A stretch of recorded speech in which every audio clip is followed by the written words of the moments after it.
அஸ்ஸலாமு அலைக்கும் ஃப்ரெண்ட்ஸ். கமகமன் நண்டு சூடா சமைச்சிட்டு இருக்கீங்க. யாருக்கெல்லாம் நண்டு பிடிக்கும்? நண்டு பிரியர்கள் எத்தனை பேரு? இந்த மாதிரி நண்டு மசாலா செஞ்சா எப்படி இருக்கும்? நம்ம வீட்டுல பார்க்கும் போதே டெம்ட் ஆகுது இல்லைங்க, சாப்பிடணும்னு தோணுது இல்லைங்க.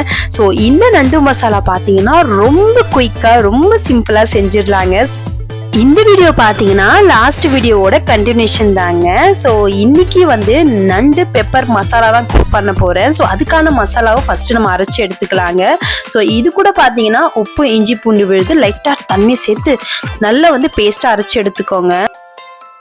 கடாயில நல்லெண்ணெய் சேர்த்துட்டு சோம்பு, கருவேப்பிலை, அதோட சின்ன வெங்காயம் நம்ம சேர்த்து தாளிச்சிடலாங்க. சின்ன வெங்காயம் லைட்டா கலர் சேஞ்ச் ஆக ஆரம்பிச்ச உடனே இதுல நான் இஞ்சி பூண்டு விழுது சேர்க்கிறேன். இஞ்சி பூண்டு விழுது பாத்தீங்கன்னா மசாலாலையும் நான் சேர்த்திருக்கேங்க. ஸோ அதனால லைட்டா ஃபிளேவருக்காக மட்டும்தான் இதுல ஆட் பண்றேன். ஸோ நான் பாத்தீங்கன்னா ஒரு 1/2 டீஸ்பூனுக்கு கம்மியாவே இஞ்சி பூண்டு விழுது சேர்த்திருக்கேங்க. ஸோ இதுல இருந்து நல்லா அரோமா வர ஆரம்பிச்ச உடனே நம்ம அரைச்ச மசாலாவை சேர்த்துடலாம்.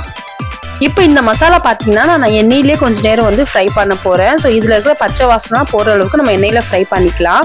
இதில் பார்த்தீங்கன்னா மிளகாய் தூள், குழம்பு மிளகாய் தூள், அதோட பார்த்தீங்கன்னா உப்புங்க. ஸோ இது எல்லாத்தையும் நான் சேர்த்துட்டு நான் இதில் எண்ணெயிலே ஃப்ரை பண்ணிக்கிறேங்க.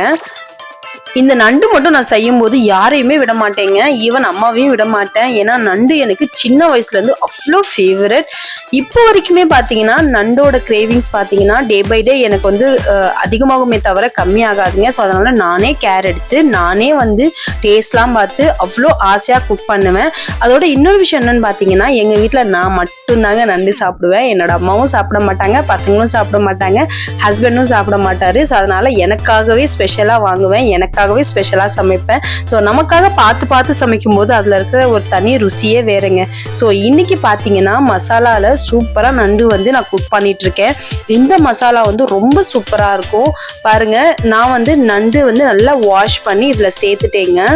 இந்த நண்டு பார்த்தீங்கன்னா நான் கூருக்கு தான் வாங்கினேன். பட்டினப்பாக்கத்தில் 100 ரூபாய்க்கு வாங்கினேங்க. இந்த 100 ரூபாய் நண்டு எனக்கு கரெக்டாக இருக்கும். நான் சாப்பாட்டோட அதிகமாக இந்த நண்டே முடிச்சிருவேன் மதியானத்தில். அவ்வளோ டேஸ்டியாக இருக்குங்க. ஸோ மசாலாவோட நல்லா மிக்ஸ் பண்ணியாச்சு. ஸோ இதில் நம்ம தண்ணி சேர்த்துட்டு குக் பண்ண வேண்டியதுதான்.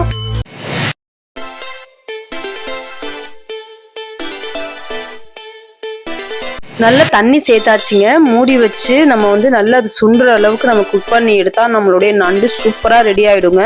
அதுவும் இந்த நண்டு கொதிக்க கொதிக்க அந்த வாசம் பார்த்தீங்களா, அப்பா ஆளை இழுத்துரும் சாப்பிட்றதுக்காக. ஸோ எனக்கு நண்டு ரொம்ப பிடிக்கும். அதனால அந்த நண்டை இப்படி வர்ணிக்கிறேன்னு மட்டும் எனக்கு நல்லா தெரியுதுங்க. ஸோ என்ன மாதிரி நண்டு பிரியர்களுக்கும் அந்த ஃபீலிங்ஸ் தெரியும். ஸோ நான் பார்த்தீங்கன்னா எனக்கு எந்த அளவுக்கு மசாலா தேவையோ அந்த அளவுக்கு நான் நல்லா ட்ரை பண்ணி எடுத்துட்டேன். ஸோ நீங்க பார்த்தீங்கன்னா இதை விட கம்மியாகவும் மசாலா வச்சுக்கலாம், இல்ல இதை விட அதிகமாகவும் மசாலா வச்சு நீங்க சாப்பிடலாங்க. நான் இதை வெறும் வாய் தான் சாப்பிடுவேன். கண்டிப்பா நண்டு ரைஸுக்கு தொட்டு சாப்பிட முடியாது. ஸோ நான் இந்த கன்சிஸ்டன்சில இறக்கிட்டேங்க. ஸோ இன்னைக்கு நண்டு மிளகு வறுவல் பார்த்தீங்கன்னா ரொம்ப ரொம்ப ரொம்ப ரொம்ப சூப்பராகவே இருந்ததுங்க. இன்னைக்கு எங்க வீட்டில் லஞ்ச் பார்த்தீங்கன்னா மீன் குழம்பு, மீன் வறுவல், அதோட நண்டு மிளகு ஃப்ரைங்க. ஃப்ரைன்றதை விட நண்டு மிளகு மசாலான்னு சொல்லலாம். ஸோ நண்டு பெப்பர் மசாலா ரொம்ப ரொம்ப எம்மையா இருக்கும், ரொம்ப ரொம்ப டேஸ்டியா இருக்கும். அதை விட அதை சாப்பிட்றது ஒரு பெரிய அழகுங்க. நான் வாங்கின நண்டுல பாத்தீங்கன்னா சதை கம்மிங்க. ஸோ உள்ள இருக்கிற சதையை மட்டும்தான் சாப்பிட முடியும். மேல இருக்கிற லேயர் எல்லாமே நம்ம ஜூஸியா மென்னுட்டு அதுக்கப்புறம் நம்ம துப்ப வேண்டியதுதான். ஸோ என்னோட பொண்ணும் கேட்டா அவளுக்காக பாத்தீங்கன்னா இந்த கால் பகுதியில மேல இருக்கிற லேயரை எடுத்துட்டு அவளுக்கு கொடுத்தேங்க. ஸோ அவளும் ரொம்ப ஹாப்பியா சாப்பிட்டா. அவ்வளவுதாங்க. ஸோ இன்னைக்கு லஞ்ச் ப்ரிப்பரேஷன் சூப்பராகவே முடிஞ்சுது, ரொம்ப டேஸ்டியாகவும் இருந்தது. ஸோ இதே மாதிரி இன்னொரு vlogல உங்களை மீட் பண்றேன். பாய்.